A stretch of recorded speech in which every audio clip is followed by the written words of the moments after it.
Bonjour à tous, merci de nous rejoindre, merci au Keynote d'être fidèles au rendez-vous. Première émission politique en live sur le thème jeunesse et présidentielle 2022. Nous remercions la brasserie Le Sud qui nous accueille encore pour cet événement. Nous sommes ensemble pendant 1h15. Notre invité, Éric Coquerel, député La France Insoumise de la première circonscription de Seine-Saint-Denis et soutien du candidat aux élections présidentielles, Jean-Luc Mélenchon. Bonjour Éric Coquerel. Bonjour. Donc merci d'être notre premier invité politique de cette série d'émissions. Émission, je rappelle, qui sera diffusée sur Kaina et qui est entièrement produite et réalisée par les jeunes évoluant dans différentes structures associatives. J'ai nommé Samuel, Nawel, Samy, Islam, qui seront nos jeunes journalistes auxquels vous serez confrontés dans quelques minutes. Éric Coquerel, vous êtes en charge des relations unitaires de la campagne de Jean-Luc Mélenchon et vous êtes aussi vice-président du Parlement de l'Union populaire. C'est bien ça? Oui, c'est ça. Donc ça consiste en quoi ce rôle? Alors déjà, commençons par le Parlement de l'Union populaire, parce que c'est quelque chose d'assez original, puisque nous avons mis en place pendant cette campagne un Parlement qui est composé pour moitié de gens qui sont de France Insoumise, comme moi, voilà, comme les députés de France Insoumise, et pour l'autre moitié de gens qui ne le sont pas, qui ont rejoint, soutenu la candidature de Jean-Luc Mélenchon, et qui viennent du mouvement syndical, social, des quartiers populaires, des artistes, et dont la présidente est Aurélie Trouvé, qui n'était pas de France Insoumise, qui est l'ancienne présidente d'Attaque. Et ça, c'est censé matérialiser un peu justement notre volonté de rassemblement, c'est-à-dire d'élargir au plus grand nombre cette campagne de Jean-Luc Mélenchon, avec l'espoir, si ça fonctionne, d'avoir pour la suite un nouveau mouvement, voilà, qui est capable d'être majoritaire dans ce pays. D'accord, très bien. Sachez que nos jeunes qui sont issus, pour la plupart et la majorité, des quartiers populaires, ont vraiment souhaité vous donner la parole pour que vous puissiez répondre à certaines de leurs questions, et on est ravis que vous soyez là. Et sur ce même sujet, je vous ai écouté sur Sud Radio dernièrement au sujet de l'accession au second tour, où, je vous cite, vous dites « Nous avons la plus grande réserve de voix par rapport aux quatre candidats qui sont devant nous, notamment dans les catégories populaires et les jeunes ». Ça m'a fait tilt, puisque je savais que nous faisions cette émission. Et ma question était, en fait, vos principaux ennemis ne sont pas forcément les quatre candidats, mais plutôt les abstentionnistes, ceux qui ne vont pas aller voter. Non, pas nos ennemis, mais on pourrait dire notre armée de réserve, quelque part. C'est-à-dire que on sait que il y a beaucoup de gens qui hésitent à aller voter, d'ailleurs, qui sont pas. Il faut le savoir, les sondages que vous voyez tous les jours, par exemple, en ce moment, c'est des sondages qui ne gardent que les gens sur 100% sûrs d'aller voter. Donc les pourcentages qui sont donnés, où Jean-Luc Mélenchon est 3e en progression, ignorent tout un tas de gens qui hésitent. Et les gens qui hésitent souvent, c'est dans la jeunesse, c'est dans les quartiers populaires. Et nous savons par ailleurs, ne serait-ce que parce que nous sommes députés de quartiers populaires, nous sommes très liés à ces quartiers, que si les gens votent dans ces quartiers, ils voteront pour Jean-Luc Mélenchon. C'est pour ça que je vous dis, il y a une armée de réserve qui peut nous permettre d'accéder au second tour.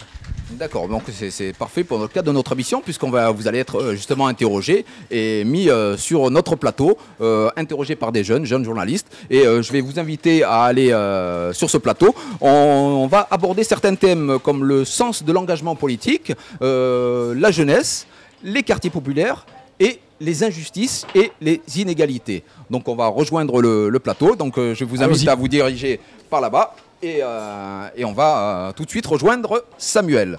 Je vous en prie, M. Coquerel. Bonjour Samuel. Bonjour. Bonjour Samuel, tu peux te présenter en quelques mots? Alors, moi c'est Samuel. Je fais partie de ce projet parce que j'étais en service civique à la mission locale. Et du coup, je me suis greffé à cette émission. Tout simplement parce que la politique, c'est un sujet qui m'intéresse beaucoup. Et du coup, là, les questions que je vais vous poser, c'est des questions qui me tiennent à cœur et qui sont assez larges sur le sens justement de l'engagement politique, comme on l'a dit tout à l'heure. Alors on peut commencer tout de suite. La première question, c'est quelle est la société que vous tentez de construire avec votre politique? Et en gros, pour vous, qu'est-ce qu'il faut améliorer? Qu'est-ce qu'il faut changer? Qu'est-ce que serait la société idéale selon vous, Éric Coquerel? Vaste programme. Oui, vous avez 1 heure? C'est une vaste question, oui, effectivement. Non, c'est le projet qu'on porte, un programme de gouvernement, pour être exact. C'est l'antidote de ce qui est fait dans ce pays depuis maintenant une trentaine d'années et a fortiori depuis les 5 ans d'Emmanuel Macron. En gros, on a une société qui s'est construite sur l'idée que le marché, le profit, était un moteur qui permettait en bout de chaîne un bien-être supérieur pour toute la population. C'est-à-dire que si on laisse les gens en compétition, c'est une phrase par exemple qu'on retrouve dans le programme que Emmanuel Macron a présenté il y a quelques jours aux Français, il parle de mettre en compétition les universités, les écoles. Donc si tout le monde est en compétition, eh bien l'addition de ces intérêts particuliers fera en sorte que tout le monde progressera. Voilà, nous on dit l'inverse. On pense que c'est pas vrai. On pense qu'une société, elle ne se base pas sur la mise en compétition de tout le monde. Elle ne se base pas sur le fait d'admettre des inégalités. Jamais les inégalités n'ont été aussi importantes que ces 5 ans sous Emmanuel Macron. Je ne sais pas si vous savez, mais aujourd'hui, il y a 5 Français qui possèdent l'équivalent du patrimoine de 27 millions de personnes en France. Donc tout ça a explosé. Et ce qu'on dit, c'est qu'au contraire, ça ne veut pas dire qu'on a une économie dirigée, mais on a une économie qui est tournée vers des préoccupations d'abord communes, de progrès social, écologique, et qui s'en donne les moyens. Alors ça veut dire quoi? Ça veut dire par exemple, on partage les richesses. On fait en sorte qu'il y ait plus de revenus, plus de richesses qui aillent vers les gens qui n'ont que leur force de travail pour vivre, que ce soit une force de travail intellectuelle, manuelle, que les actionnaires, ce qu'on a vécu. Il faut partager le temps de travail, raison pour lesquelles on est pour la retraite à 60 ans, on est pour les 35 heures, on est pour une 6e semaine de congés payés, on est pour une société aussi où on considère que la question environnementale est la question numéro 1 de tous nos problèmes. Je dis ça parce que si demain on ne peut plus respirer sur cette planète, je donne une image, tous les autres problèmes paraîtront secondaires. Donc déjà, il faut continuer à pouvoir vivre sur cette planète.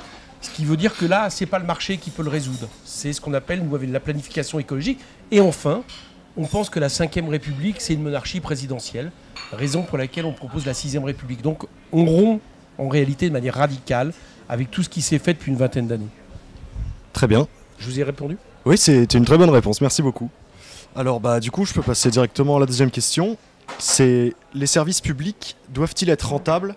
Est-ce que ça doit être géré comme une entreprise? Je pense justement aux 5 ans du quinquennat de Macron, où on a retiré des lits d'hôpitaux durant la crise du Covid.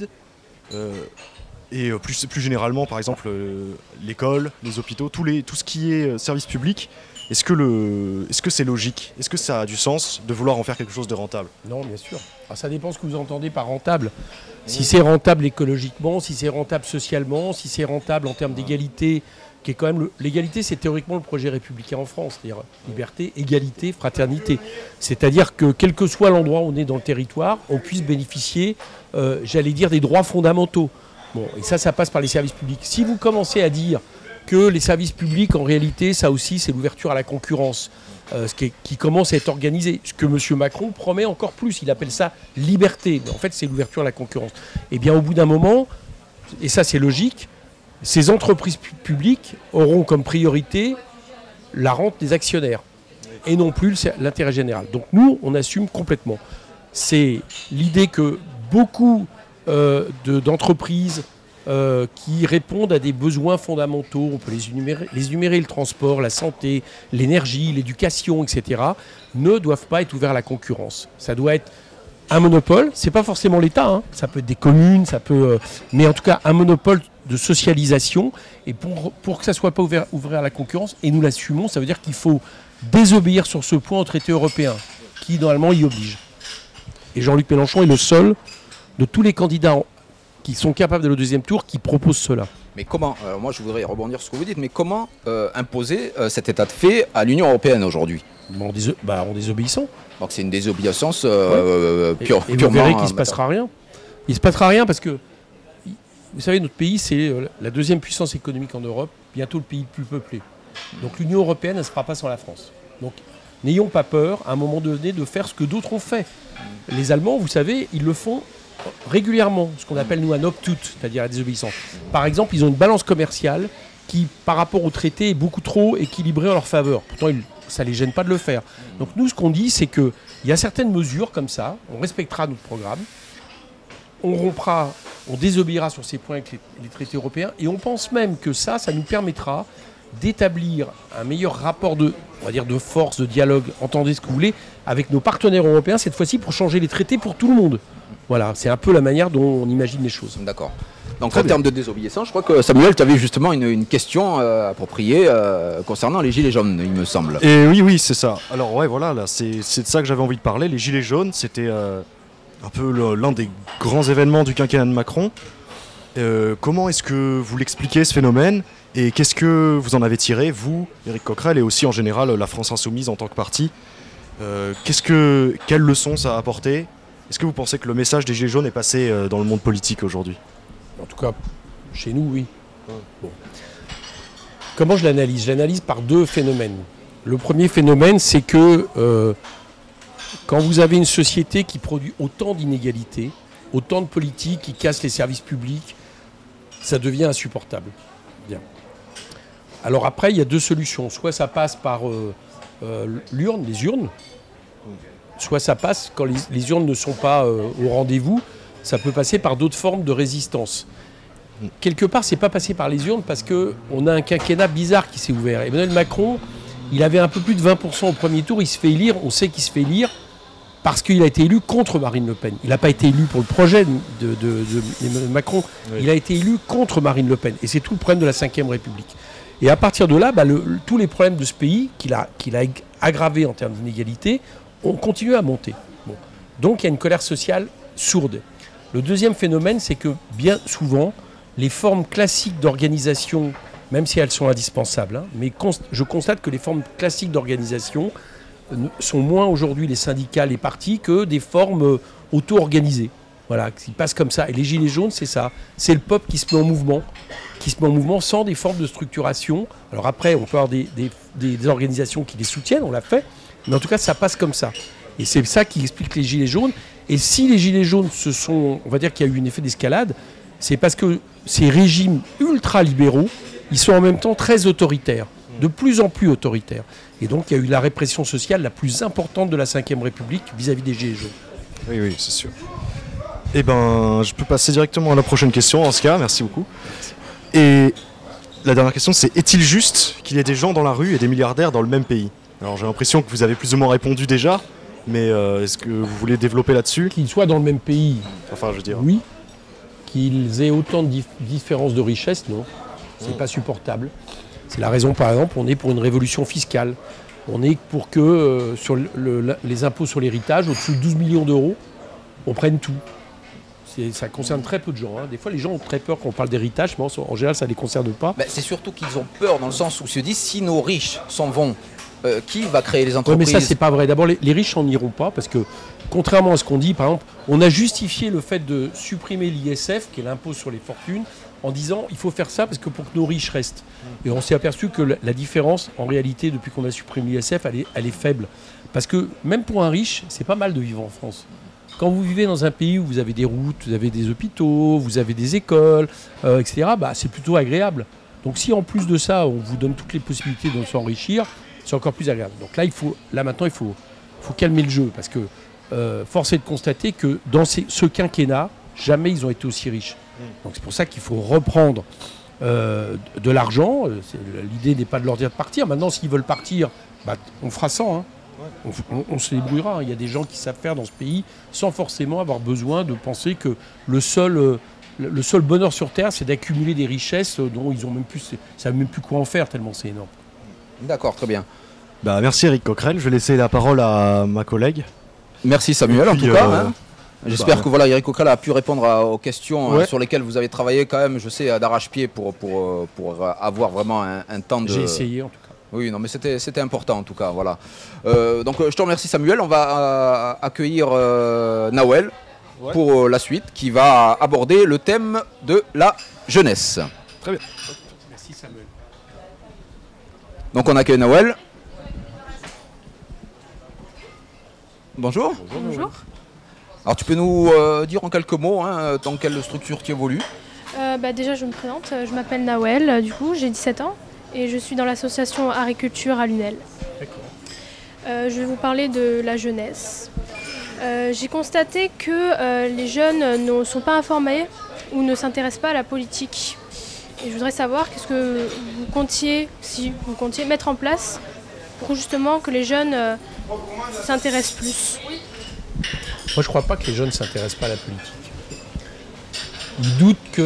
Beaucoup doutent, il n'y a pas que chez les jeunes, beaucoup chez les jeunes, ils doutent que la politique représentative, classique, ce qu'on entend par le monde politique, arrive à résoudre leurs problèmes. Mais j'observe par exemple que je regarde un peu les manifestations contre le racisme, les manifestations environnementales, même des manifestations sociales. On voit beaucoup de jeunes. Depuis quelques temps, moi j'ai pas mal de jeunes autour de moi, dans ma vie militante, mais en vie familiale aussi, je vois bien qu'ils s'engagent. Et en tout cas, ils sont concernés. Par contre, ce qu'il faut arriver à obtenir, parce que des victoires possibles d'une force comme la nôtre, une force progressiste, et de Jean-Luc Mélenchon, c'est d'arriver à convaincre les jeunes que mettre leur bulletin de vote, oui, ça peut transformer les choses. Donc moi, encore une fois, je ne crois pas que ça soit le degré de conscience du problème, c'est plutôt la manière de le résoudre qui est à interroger. D'accord. Et vous pensez que les jeunes sont désintéressés? Oui, déjà moi en premier. Ça vous intéresse pas? C'est pas que ça m'intéresse pas, en fait je suis désintéressée justement parce que j'ai pas eu, je me suis pas intéressée par moi-même, je me suis pas informée, alors que si peut-être j'aurais été informée, j'aurais été obligée de l'assimiler, j'aurais peut-être mon propre avis. Alors peut-être que pour informer des jeunes comme vous le dites, il y a...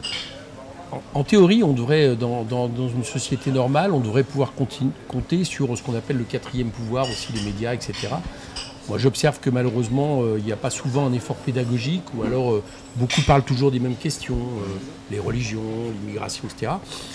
Nous, on essaye que nos campagnes, par exemple, soient aussi des moments d'éducation populaire. Si vous allez à des meetings de Jean-Luc Mélenchon ou de tous les députés France Insoumise, vous apercevrez qu'on essaye d'être pédagogique. C'est pas juste haranguer les gens, c'est d'essayer d'expliquer pourquoi on présente ce programme. Je pense que c'est comme ça qu'on peut essayer de faire aussi les choses et de faire en sorte que les jeunes comme vous se disent tiens, c'est intéressant ce qu'ils disent, oui, c'est pas la même chose que ce que fait M. Macron, est-ce que ça vaut le coup de voter pour eux, etc. Éric Coquerel, est-ce que l'école a un rôle à jouer à ce niveau-là? Fondamental. C'est pour ça que la question éducative est au centre de notre programme. Parce que tout commence par là. Par l'école, bien évidemment. Avant, il y a la famille, etc. Mais enfin, l'école est théoriquement l'endroit où on vous forme comme citoyen et où vous acquérez, alors selon une qualification. Donc, tout commence par là. Et ça veut dire, et ça, force est de constater une chose, c'est que après l'hôpital de la santé publique, qui a été vraiment touché pendant des années d'austérité et dont on peut dire que s'il n'y avait pas eu le dévouement incroyable des soignants pour le Covid et tout ça, on voit bien que ça craque. Donc, combien de soignants s'en vont maintenant, même s'ils ne savent pas s'ils ont forcément l'emploi. C'est maintenant l'école qui est attaquée. C'est-à-dire qu'il n'y a pas assez d'enseignants, ils ne sont pas assez formés, ils ne sont pas assez payés. Emmanuel Macron dit qu'il va augmenter les salaires de... Non, il n'a pas dit ça, Emmanuel Macron. Emmanuel Macron dit... Non, écoutez bien ce que dit Emmanuel Macron. Emmanuel Macron, il explique une chose, c'est que ceux qui travaillent pour espérer gagner plus, il faut qu'ils travaillent plus. Et donc, il est en train de nous dire que les enseignants, s'ils veulent gagner plus, il va falloir qu'ils soient en même temps enseignants remplaçants dans d'autres écoles ou qu'ils s'occupent des devoirs du soir. Nous, on dit que ce n'est pas possible. Les enseignants, déjà, le fait d'être devant les classes dans un emploi du temps normal, pour bien faire leur métier, c'est déjà suffisant, c'est un métier dur. Et donc, après, il faut créer un corps d'enseignants pour les non-remplacements qui sont une des plaies de l'éducation et notamment des cités populaires. Il faut permettre de réfléchir à des moyens d'assister les élèves hors des cours, etc.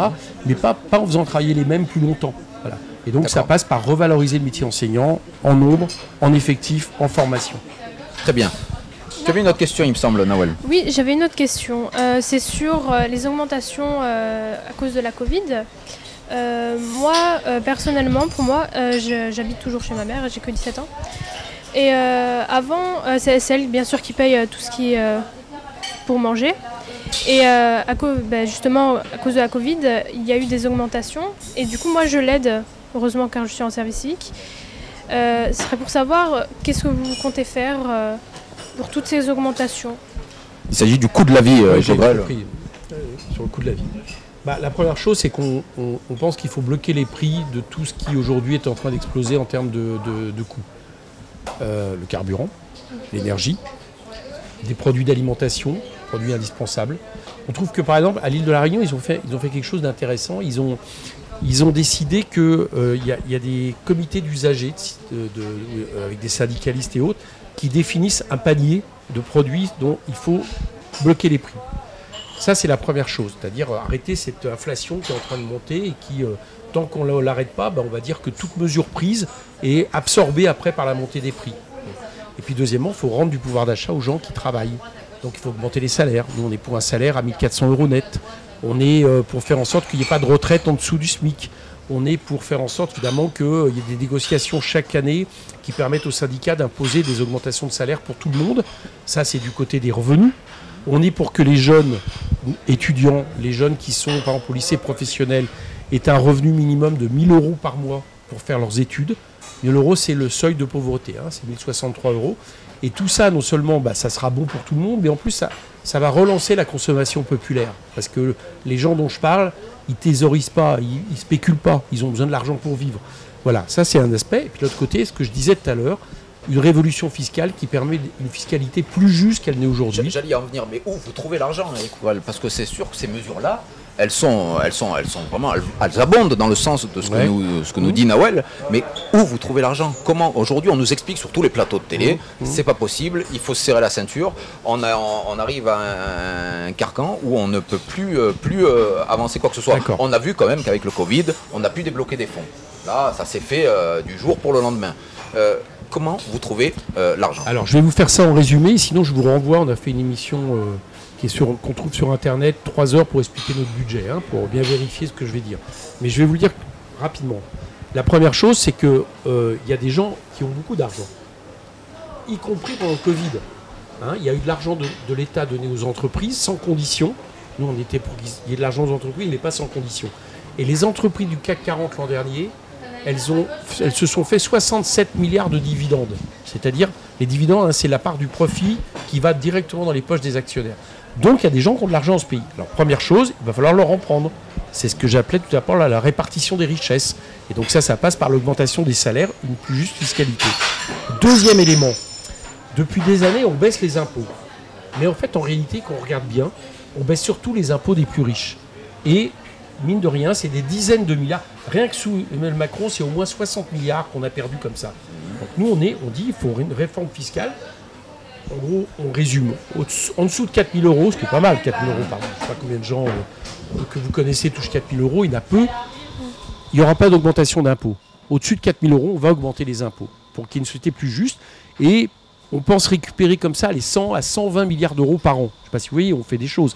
Et puis, troisième aspect, quand c'est pour des investissements, par exemple, nous on propose une bifurcation écologique, on propose d'investir dans l'isolation des bâtiments, on propose une énergie renouvelable d'ici 2050, c'est en gros 200 milliards sur 5 ans. Il ne faut pas hésiter aussi à dire qu'on peut, c'est pas très grave si on fait un peu de déficit, on a les moyens, c'est pas dramatique, il faut arrêter de dire la dette, pour permettre justement ces investissements. Et tout ça, en fait, ça va créer des emplois. Si ça crée des emplois, ça crée des cotisations, ça crée des recettes fiscales, etc., etc. Donc il y a un cercle vertueux qui se met en branle et qui, au bout d'un moment, fait en sorte que toute l'économie va mieux. Voilà. C'est l'inverse de la politique menée depuis des années, qui est une politique de l'offre. Nous, on est pour une politique de la demande qui part des besoins des gens. Je me fais un peu l'avocat du diable. Il faut. Emmanuel Macron a supprimé la taxe d'habitation. Pour lui, c'était un impôt qui était payé par tous les Français. Et aujourd'hui, dans son programme, il souhaite abolir cette fameuse taxe de l'audiovisuel qui va aussi devenir néant. Est-ce que pour vous, ça, c'est des avancées qui sont honorables et que vous soutenez? Ou est-ce que pour vous, c'est plus, ça ferait plus pchit et c'est vraiment pour sa campagne? Écoutez, moi je regarde la logique. Ils veulent supprimer tout ce qui reste d'impôts sur la production. C'est ce que les entreprises payent pour se servir en gros des biens communs de ce pays. Ils veulent continuer à... Bon, la taxe d'habitation c'est fait, et ils veulent continuer à baisser les impôts. Première partie, moins de recettes pour l'État, on est d'accord? En effet. Deuxièmement, ils nous disent on va rembourser la dette qui a été faite pendant le Covid. Donc moins de dépenses publiques. Alors si vous avez moins d'impôts, que vous dites qu'à l'avance vous n'augmenterez pas la dette, j'aimerais savoir où il va chercher les 30 milliards dont nous on trouve que c'est faible. Enfin, il a quand même annoncé 30 milliards pour investir. Où va-t-on les prendre? Donc tout ça, c'est du pipeau. C'est-à-dire que, enfin, c'est du pipeau. En tout cas, je ne vois pas très bien cette logique. Donc, pour aller vite, si vous voulez à un moment donné investir, il faut que l'État soit capable de le faire, quitte à faire un peu de dette, et puis surtout qu'on ne baisse pas les impôts. Arrêtons avec cette histoire. Mais par contre, on les répartit plus justement. Et ce que dit Emmanuel Macron, c'est qu'il nous propose en gros en pire ce qu'il vient de faire depuis 5 ans. moi je ne suis pas d'accord que dans notre société, et je pense que la majorité des Français là-dessus, on est toujours moins, on a une santé toujours moins bonne, on est toujours moins de services en termes de transport, etc. etc. Voilà, c'est une société qui ne me convient pas. D'accord. Nawel, il nous reste 5 minutes. Si tu as encore une question, il me semble. J'ai encore une question pour vous. C'est concernant les jeunes et le travail. Sur les employeurs qui nous disent que nous n'avons pas d'expérience. Alors, selon vous, comment faire pour justement acquérir cette expérience?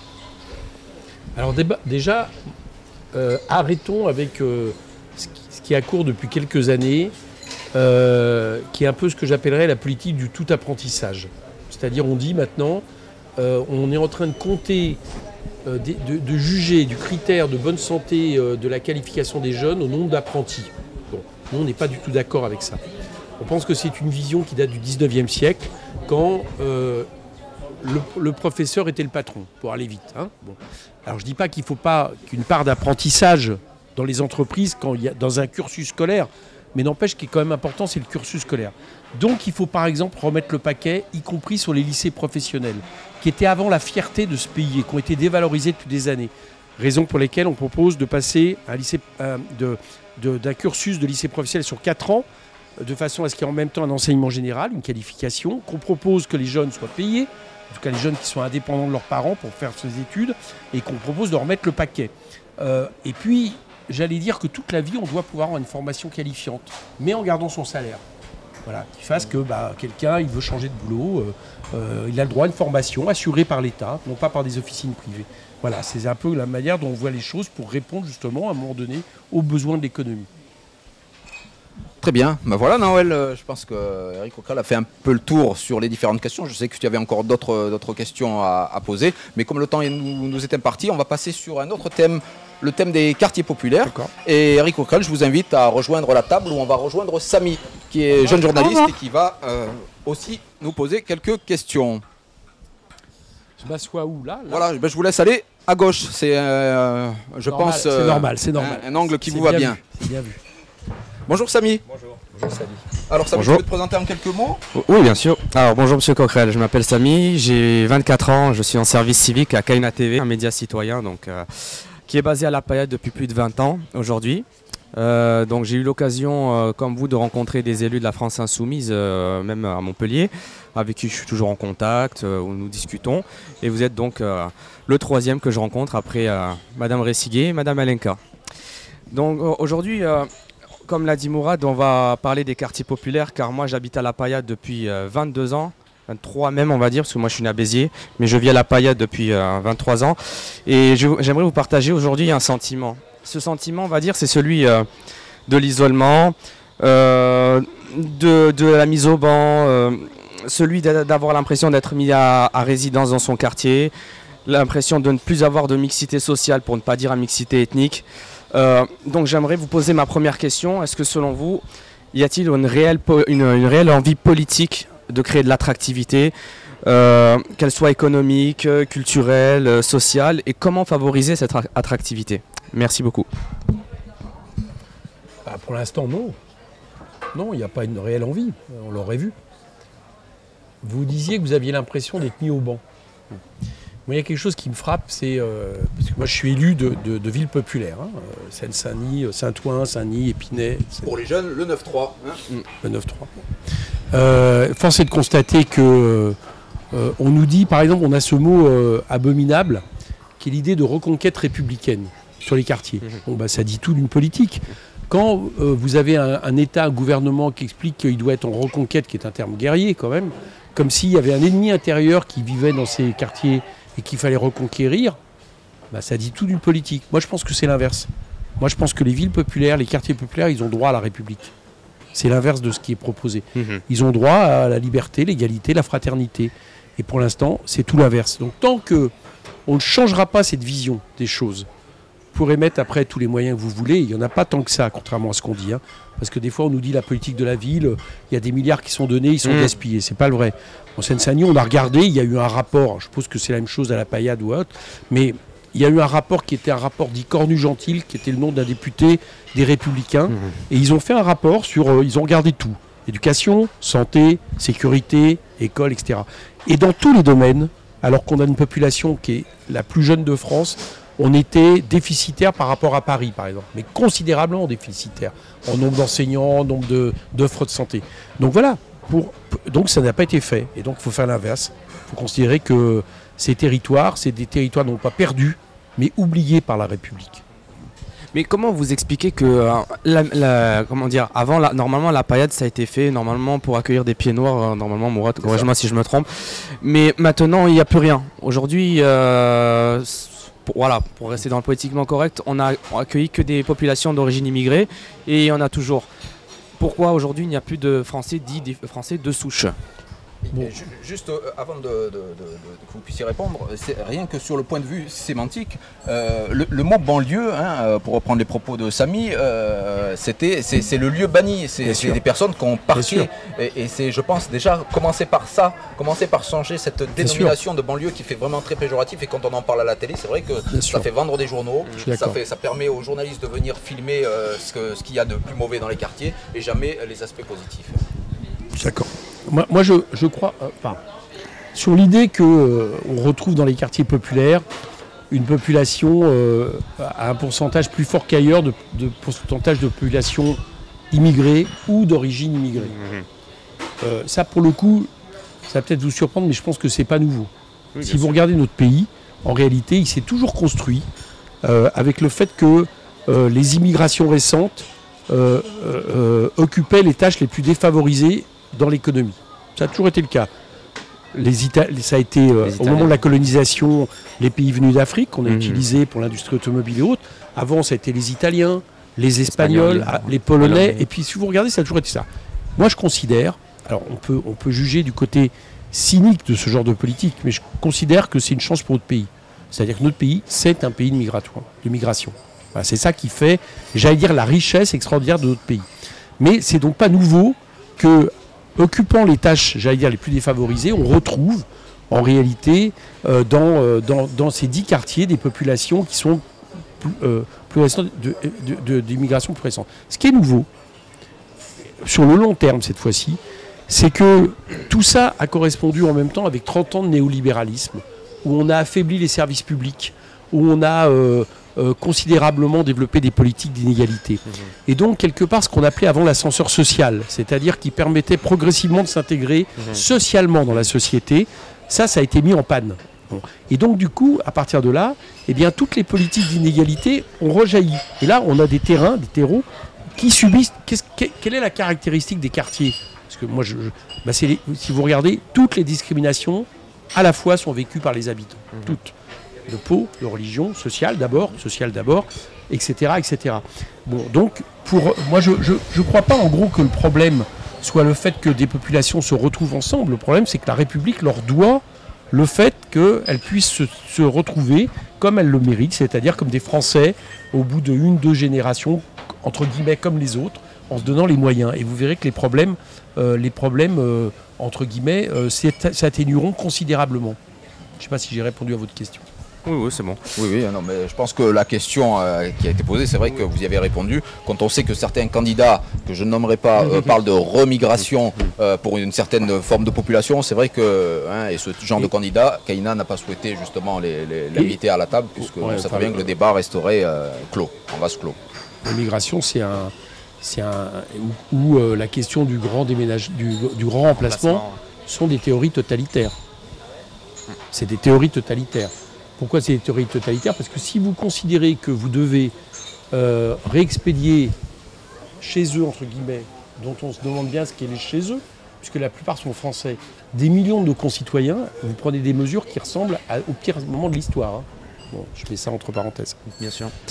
Alors, donc ma deuxième question, ça apportera sur la solidarité qu'on observe, nous, les habitants des quartiers populaires, et qu'on parle peu dans les médias. Je vais vous donner un exemple. Pendant cette crise Covid, on a eu dans les quartiers des élans de solidarité fantastiques, que ce soit des collectes alimentaires, des aides psychologiques, donc des aides sociales, etc. Et on a souvent entendu les médias en ce moment, notamment sur une chaîne que je ne nommerai pas, avec un chroniqueur qui est candidat que je ne nommerai pas également. Parler uniquement de ces quartiers en mal, bien sûr, alors que lui-même vient d'un quartier défavorisé. Mais moi, je trouve que quand on est également chroniqueur dans les médias, on doit aussi parler du bien de ces quartiers. Comme je dis, il y a eu des aides alimentaires, il y a eu des maraudes. Le tissu associatif est tellement formidable dans ces quartiers et on en parle peu. Donc ma question est la suivante, comment casser cette image négative et éviter cette stigmatisation dans les médias? Eh bien que les habitants des quartiers votent pour des gens qui proposent une politique radicalement différente. Je veux dire, c'est une solution. Je ne dis pas que c'est la seule. Hein. Bien sûr. Bon, mais par exemple, c'est une solution.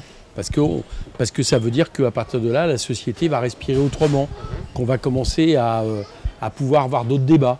Je vous donne un exemple, là, bientôt il va y avoir le premier tour des élections. Si Jean-Luc Mélenchon passe, il est face à, imaginons Emmanuel Macron. On va parler partage des richesses, on va parler des questions de logement, on va parler des questions environnementales, on va pas parler des questions de racisme, on va parler des questions migratoires, du danger des immigrés et autres que propose Mme Le Pen. On respirera un peu mieux. C'est aussi par ça que ça peut passer. Alors sinon, c'est pour vous donner totalement raison. Parce que moi, j'étais en Seine-Saint-Denis, au moment de la première crise du Covid, le préfet de Seine-Saint-Denis a parlé de risque de famine en Seine-Saint-Denis. Bon. La seule raison pour laquelle cette famine a été évitée en Seine-Saint-Denis, c'est les associations et les collectifs. C'est eux qui ont pris, moi j'y ai participé, j'ai fait des collègues, c'est eux qui ont pris la place de l'État. Je donne un deuxième exemple. Ma circonscription est à côté des portes de la Chapelle, porte d'Aubervilliers. C'est là où on laisse les migrants. L'État laisse les migrants sur le trottoir et autres. Il n'y aurait pas les associations. Ces gens-là se mourraient de faim, de froid, etc. Bon. C'est les associations qui essayent de jouer le rôle de l'État. Donc il faut valoriser tout ça. Moi, il faut que des gens comme vous, des élus comme moi, des gens qui nous entourent, on soit les haut-parleurs de ça. Mais pour ça, il faut imposer un autre rapport de force que celui qu'on subit depuis des années, que j'appelle moi, j'hésite pas à l'appeler. Il y a une extrême droitisation du milieu politique et médiatique dans ce pays. Ça ne veut pas dire que les gens sont à l'extrême droite de manière structurée, mais ça veut dire que les idées d'extrême droite infusent ces gens-là, et c'est ça qu'il faut arriver à combattre. Vous pensez justement à la montée notamment flèche d'Éric Zemmour, alors que c'est sa première élection par exemple? Oui, mais je pense, alors, ok, Zemmour en flèche, d'accord, mais enfin, quand des médias ils reçoivent M. Zemmour, c'est pour ça que Jean-Luc Mélenchon avait décidé de débattre contre lui. Bon. Quand des médias reçoivent Éric Zemmour et que vous n'avez pas un journaliste qui est fichu de connaître les vrais chiffres de l'immigration, de lui mettre en face, mais ce que vous dites là n'est pas vrai. Enfin, nous, on nous le fait. Nous, les médias, nous le font. Nous disent, comme s'ils représentaient une espèce de pensée unique. Pourquoi M. Zemmour peut, comme ça, dire des choses comme si c'était des vérités, et que les médias, c'est aussi leur rôle de faire l'éducation populaire. Donc, eux aussi, ils ont cette responsabilité. C'est ça que j'appelle l'extrême droitisation, j'allais dire, de toute la classe politico-médiatique. Mais est-ce que ces médias ne sont pas tenus justement par des grands groupes financiers qui font que les journalistes, qui ont, j'imagine, certains journalistes bien entendu, un train de vie quand même assez plus que correct, et qui se disent, tant qu'à faire, mon patron, mon grand patron, je ne vais pas quand même lui faire du tort en essayant de dire du mal de tel ou tel homme politique qui défend le programme qui a été mis en place. Moi, je pense qu'il y a de ça. Vous savez comme moi, une des premières décisions qui a été prise par le Conseil national de la résistance, ça a été d'interdire les monopoles dans les médias, et ça a été d'interdire le fait que des groupes économiques qui ont une activité hors des médias possèdent des médias. Bon, on a complètement fini avec ça. C'est-à-dire qu'on a un nombre infime de milliardaires qui détiennent quasiment toutes les chaînes de télé et radio. Bon, voilà, c'est la messe élite. Eh ben oui, non mais c'est vrai que c'est très intéressant, on pourra en discuter des heures, mais c'est vrai que le temps... Mais je vais vous dire une chose quand même qui est importante, parce qu'on donne des messages ici. Allez-y. Vous savez, tout à l'heure je répondais à une de vos collègues que 5 millions de personnes possèdent l'équivalent de 27 millions de personnes. C'est ce que j'allais dire. Voilà. Mais dans l'isoloir, leur voix compte pour la même chose. C'est-à-dire que nous, on a le nombre. Si dans ce pays, les gens qui ont un intérêt, j'allais dire, ne serait-ce que leur intérêt matériel, votaient pour les candidats qui correspondent à leur intérêt matériel, j'allais dire que ces années de néolibéralisme, d'extrême droite, seraient balayées. Voilà. C'est un appel. Merci. Je représente Jean-Luc Mélenchon. Bon, bah, j'espère que, voilà, que cet appel sera Voilà, entendu. Éric Coquerel a répondu un petit peu à tes attentes, Bah, à écoute, tes questions. pour l'instant, oui. Après, s'il me reste du temps, j'aimerais rebondir sur cette deuxième question. Bah, il nous reste une petite minute. Donc Allez, si tu peux donc faire on va vite. faire très très vite. Donc ma troisième pardon, sera en fait un mélange des deux questions que j'ai posées précédemment, celui donc de l'isolement et de la stigmatisation, etc. En fait, je voudrais savoir comment faire en sorte que les personnes des quartiers populaires et ceux du centre-ville, on va dire ça, se rencontrent. Comment cette solidarité qu'on a citée avant, alimentaire, sociale, soit utilisée au profit de toute la ville et pas des quartiers populaires. Alors, déjà, ça passe par le fait qu'il faut développer des transports en commun corrects qui permettent d'aller non pas seulement des centres-villes vers les périphéries, mais de tous les quartiers. Il faut revenir à une vraie carte scolaire, parce que là, ce dont vous me parlez, le premier séparatisme, il est scolaire. Nos enfants ne vont plus dans les mêmes écoles, par des possibilités d'évitement, d'écoles privées, de parents des classes moyennes qui peuvent mettre leurs enfants ailleurs. Voilà. Ça, par exemple, c'est une chose. Et puis, j'allais dire aussi que attention à ce qui est en train de se passer en termes de politique du logement. Parce que là, on parle des quartiers périphériques qui recueillent toutes les inégalités. Sauf qu'on voit que aujourd'hui, l'effet de centralité progresse en général sur les quartiers périphériques avec des prix du logement qui augmentent. Je reprends l'exemple, je ne connais pas bien le vôtre, donc vous me pardonnerez de reprendre l'exemple des villes dont je suis député. Saint-Ouen, ville périphérique de Paris. Le prix du logement a tellement monté à Paris que les classes moyennes viennent maintenant sur Saint-Ouen. Comme la politique du logement est une politique qui obéit au marché, toujours moins de logements sociaux construits, pas d'encadrement des loyers, etc., et ben progressivement le prix monte. Et ce qui fait que ces quartiers, au lieu d'avoir une mixité sociale, y compris d'ailleurs qu'ils puissent bénéficier d'arrivée des classes moyennes, en réalité c'est les classes moyennes et bientôt les classes supérieures qui remplacent les classes populaires et qui les renvoient toujours plus loin, avec l'étalement urbain. Bon. Voilà, ça c'est un danger actuellement que je vois à peu près partout dans les grands centres. On peut parler même, on peut dire que c'est un grand remplacement. Eh ben, direz-vous, je l'ai utilisé une fois, je vous laisse, mais c'est vrai que ça pourrait, là pour le coup, être appelé grand remplacement. Ouais. Parfait. Voilà. Merci beaucoup, Monsieur Coquerel. Je suis plutôt pour un grand vivre ensemble, justement. Parfait. Bon, merci beaucoup. Sur ces bonnes paroles, merci Samy en tout cas d'avoir un petit peu porté la lumière justement sur ce thème. Mais en tout cas, on te remercie Samy, j'espère que Éric Coquerel a répondu à tes questions. Merci à vous, Monsieur Coquerel, et bonne suite de campagne. Merci Samy. Merci Samy. On va passer à un autre thème, les injustices et les inégalités. Et j'appelle Islam à nous rejoindre sur cette table. Bonjour Islam. Bonjour. Bonjour Islam. Ouais.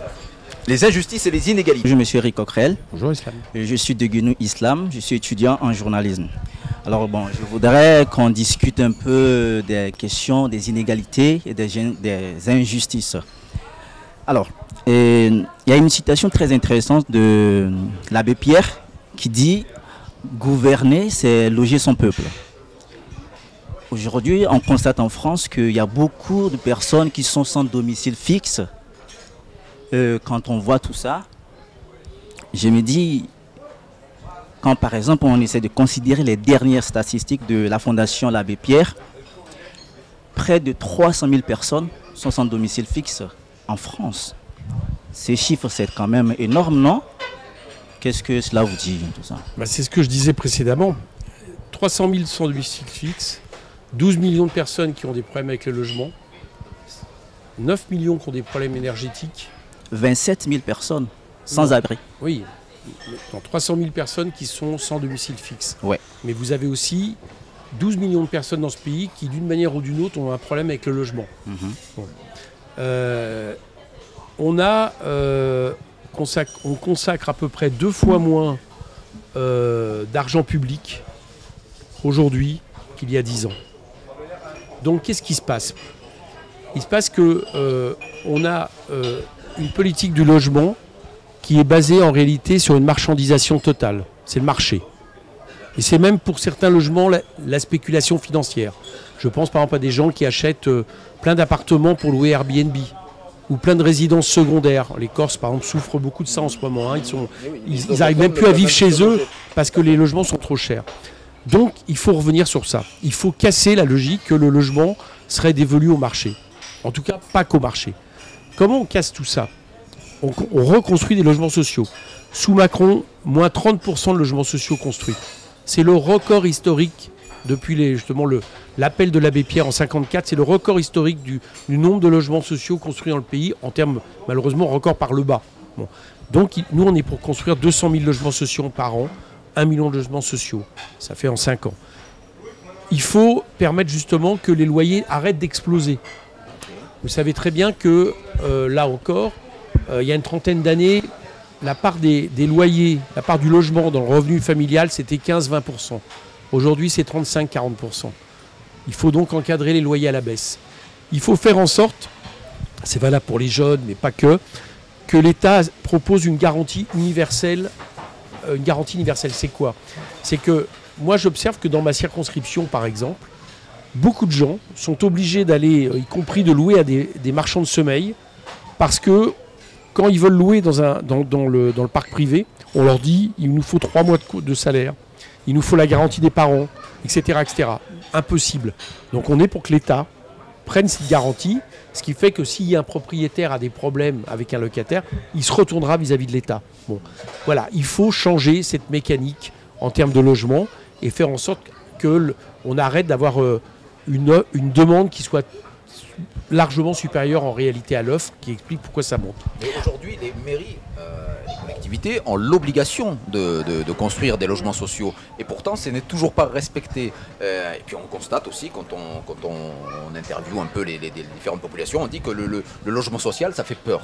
Ça fait peur parce que ça risque d'apporter une certaine catégorie de population. Donc voilà, les gens sont contre. Et alors, les collectivités sont prêtes à payer des amendes plutôt que de construire des logements. Et qu'est-ce que vous proposez justement pour casser cela? Parce que vous dites, il faut, je veux bien, mais comment on fait? Alors, sur la loi SRU, c'est la loi SRU, c'est ça, qui vient d'être allégée par Emmanuel Macron. C'est une loi qui est passée, une des dernières lois du quinquennat, qui allège les pénalités et les contraintes pour les villes qui ne respectent pas la loi SRU. En effet. Nous, on dit, la loi SRU doit être respectée et on doit y construire tout type de logements sociaux.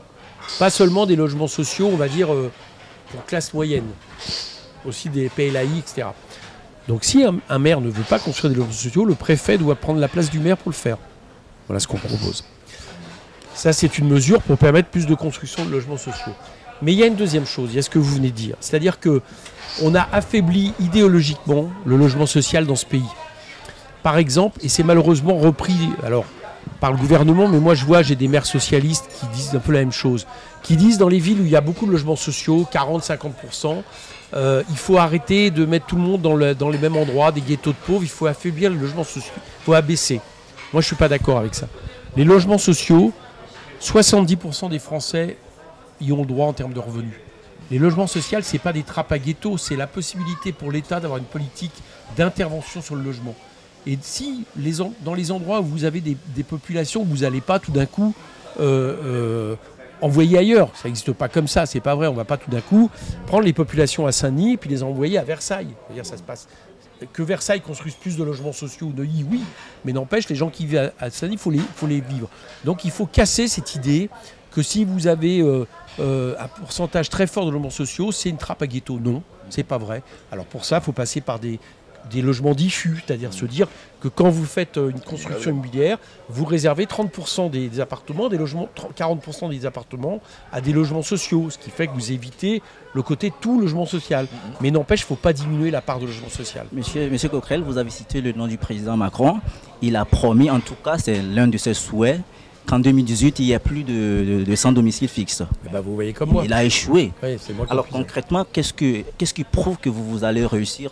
Eh ben, parce que je viens de vous dire, c'est-à-dire qu'on va inverser. S'il y a autant de sans domicile fixe, bon, il y a des mesures d'urgence à prendre. En termes de réquisition d'hôtels, réquisition de logements, de bureaux vides, etc. Ça, c'est des choses qui me semblent évidentes. Ouais. Voilà. On ne doit pas tolérer que quelqu'un n'ait pas de toit dans ce pays. Bon. Ça, c'est les mesures à court terme tout de suite si on arrive au pouvoir demain. Bon.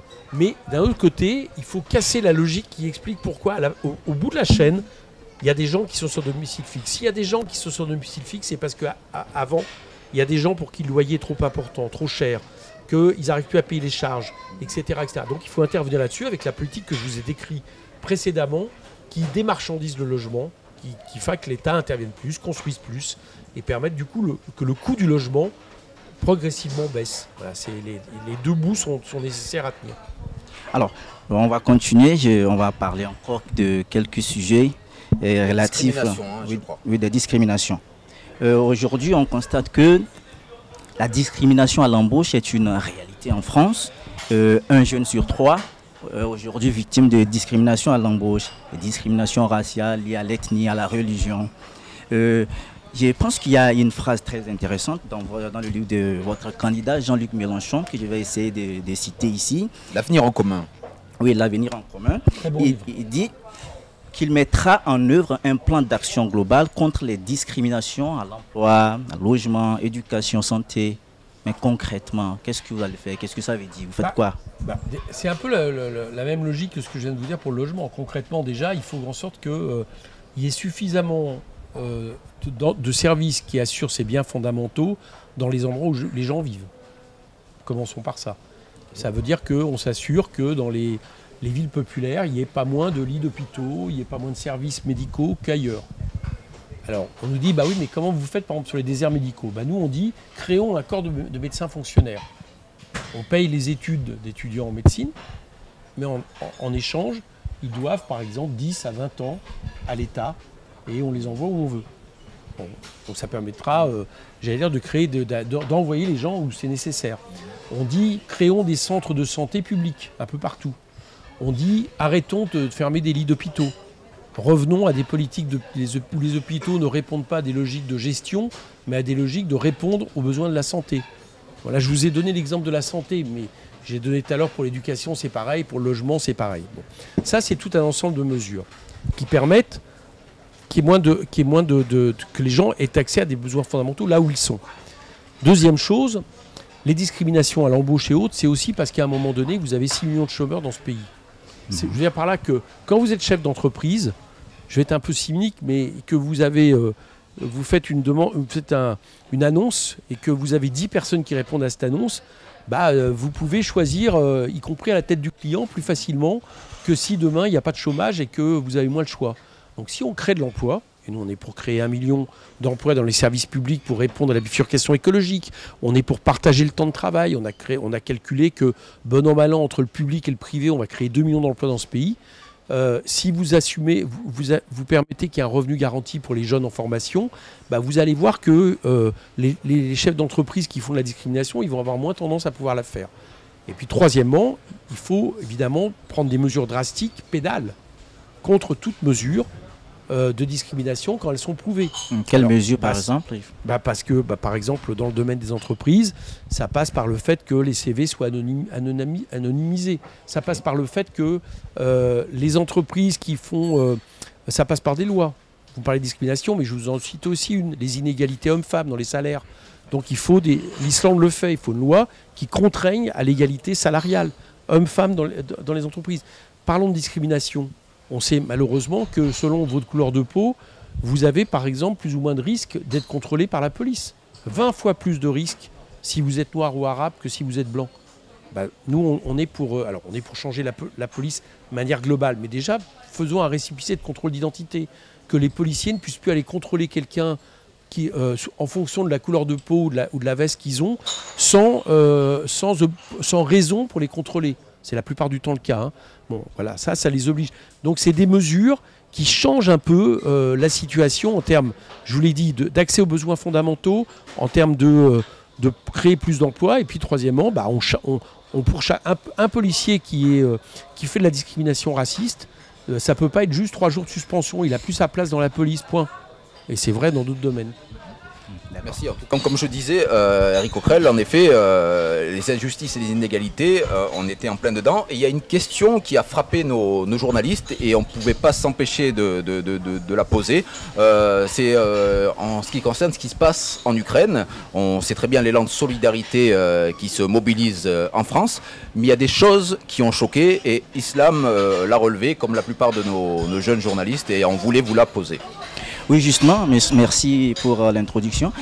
Vous avez suivi l'actualité en Ukraine, c'est la guerre totale, tout le monde cherche à s'abriter. Je ne sais pas si vous avez vu les vidéos qui ont circulé sur l'Internet, sur les réseaux sociaux, où les Ukrainiens de couleur de peau noire, les Africains, les étudiants africains, les Indiens sont empêchés d'entrer dans le train pour fuir. Quand vous voyez tout ça, je voudrais tout simplement, en tant qu'être humain, de me dire qu'est-ce que ça vous dit? Qu'est-ce que cela vous dit? C'est abject. C'est abject.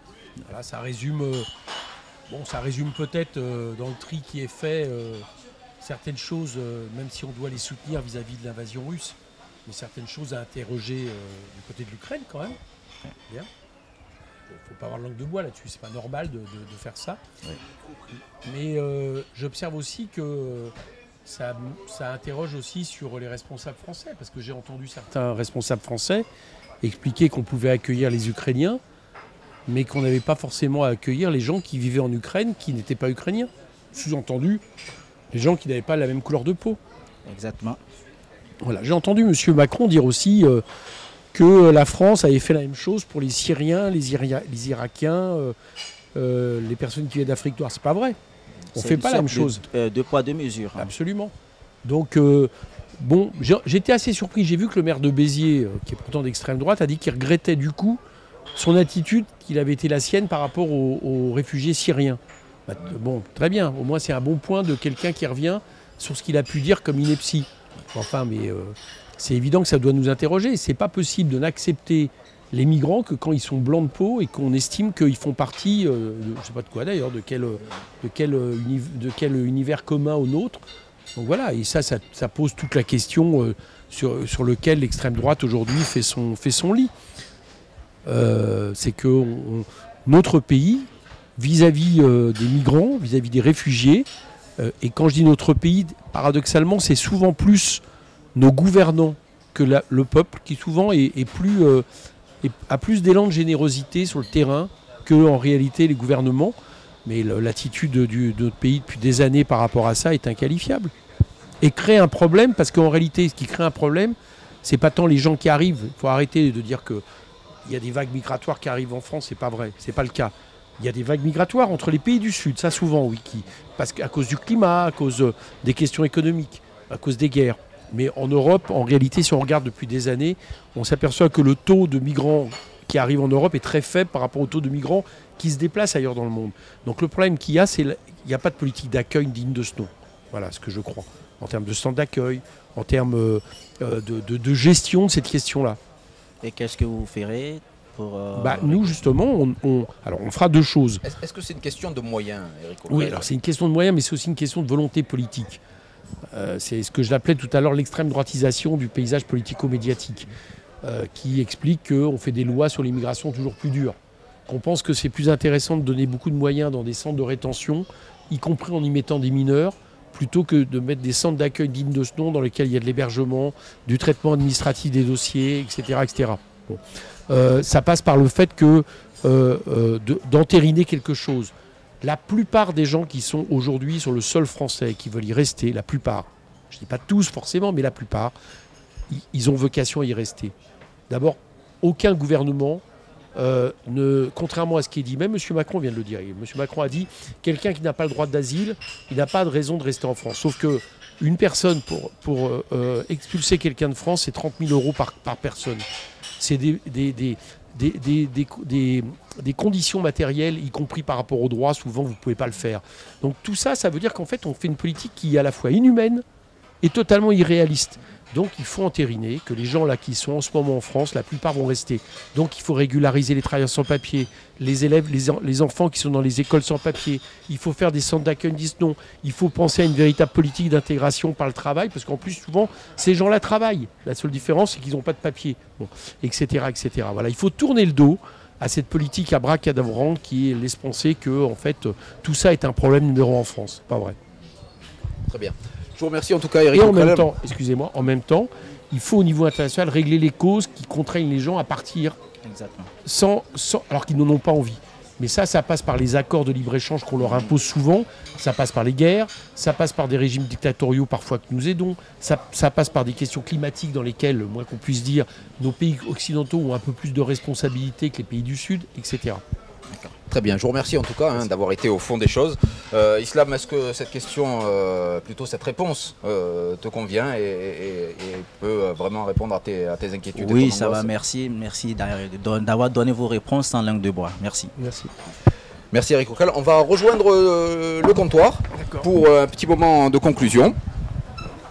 Donc on va reprendre notre place. En tout cas, on a été ravis d'être avec vous. Vous prenez quelque chose? Donc Eric Coquerel, on était vraiment ravis de vous avoir parmi nous. Je sais que votre agenda est très chargé et que voilà, vous avez pris le temps quand même de venir répondre aux questions de nos journalistes. Ça, c'était important pour nous.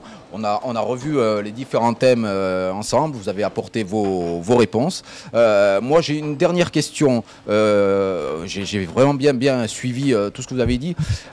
Aujourd'hui, j'ai vu que votre programme est chiffré à des montants colossaux. On parle de milliards d'euros pour réaliser toutes les volontés que vous voulez mettre pour notre pays. Mais c'est vraiment, je me dis, mais comment vous allez faire? Est-ce que c'est vraiment réalisable? Oui, c'est réalisable. D'abord, parce que c'est un programme qui va rapporter. C'est ça qu'il faut bien comprendre. Quand vous créez de l'emploi, vous rapportez de l'argent au pays. Peut-être que les premières années, ça coûte un peu cher, mais vous allez rentrer des recettes, des cotisations sociales, etc. Donc, vous ferez en sorte que les problèmes dont on parle, pour faire en sorte d'équilibrer les retraites, les questions de santé, vous allez voir que vous allez les résoudre. Bon. Donc, c'est une politique qui inverse les choses. C'est une politique qui permet d'une politique du double choc de la demande, comme on dit. C'est-à-dire, on dope la consommation populaire et on permet aussi de doper le carnet de commandes des entreprises. Je vous donne un exemple, si vous dites on isole tous les bâtiments 700 000 par an, mais qui va le faire? Les entreprises du BTP. Donc ça va faire du travail. Non, c'est plus un programme qui rapporte qu'il ne coûte. D'accord, très bien. Bon, en tout cas, pour la petite histoire, sachez que Eric Coquerel, en 2014, nous étions ici avec Kaina et j'interviewais un certain monsieur Philippe Sorel qui était là, et notamment dans la brasserie Le Sud, au même endroit que vous. Et il nous expliquait, c'est un dissident de la gauche chez nous, à Montpellier, et qui, quelques semaines plus tard, devenait maire de Montpellier. Donc, on vous souhaite quand même candidat, Jean-Luc Mélenchon, la meilleure des chances possibles pour cette campagne, en espérant qu'elle soit digne et qu'on puisse arriver vraiment à deux candidats et un véritable choix pour la France. On vous remercie d'être venu, Eric Coquerel. Et je tiens aussi à remercier tous nos personnels, nos moyens humains, les 4 caméramans, Raphaël, Martin, Mélodie, Nice, Babacar, ainsi qu'au son, on avait Ilyes, la lumière, on avait Louis, les journalistes qui vous ont interviewé, Nawel, Islam, Samy et Samuel, Pierre et Martin au montage multicam, le making-of Pierre, en communication Marion et Babacar, réalisateur Arthur qui était là pour me donner toutes les indications. On remercie aussi nos partenaires financiers, l'État, la DRAC, la CGET, le service départemental jeunesse et sport de l'Hérault, la région, la ville de Montpellier, la brasserie Le Sud bien sûr qui nous accueille toujours de manière chaleureuse, les associations Art et Culture à Lunel, l'association Unisson, la mission locale des jeunes de Montpellier. Il me reste plus qu'à vous souhaiter une bonne journée et n'oubliez pas, d'autres émissions continuent. Demain, on reçoit le député Vignal, La République en marche de mémoire. Ça sera peut-être pas moi qui sera au compteur, mais en tout cas, on vous attend nombreux. À bientôt. Ciao, ciao, ciao, ciao.